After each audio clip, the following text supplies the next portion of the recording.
ত্বরণ কাকে বলে, মন্দন কাকে বলে? সময়ের সাথে সাথে কোনো বস্তুর বেগ যদি বৃদ্ধি পেতে থাকে অর্থাৎ বাড়তে থাকে তাকে বলা হয়ে থাকে ত্বরণ। ত্বরণ হলো যদি আমি একটা সাইকেল চালাতে শুরু করি, সময়ের সাথে সাথে সাইকেলের গতিবেগ বাড়ছে, তখন হচ্ছে সেটি ত্বরণ। বা প্ল্যাটফর্ম থেকে ট্রেন ছেড়ে যাচ্ছে, সেটি হচ্ছে ত্বরণ। এই ত্বরণের এসআই একক হলো মিটার পার সেকেন্ড স্কোয়ার এবং সিজিএস পদ্ধতিতে একক হলো সেমি পার সেকেন্ড স্কোয়ার। এবার আসি মন্দন। মন্দন হলো সময়ের সাথে সাথে কোনো বস্তুর বেগ যদি কমতে থাকে বা আস্তে হতে থাকে তখন তাকে বলা হয়ে থাকে মন্দন।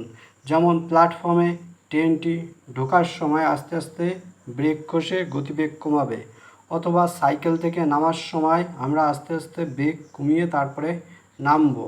এগুলো হচ্ছে সাধারণত মন্দন।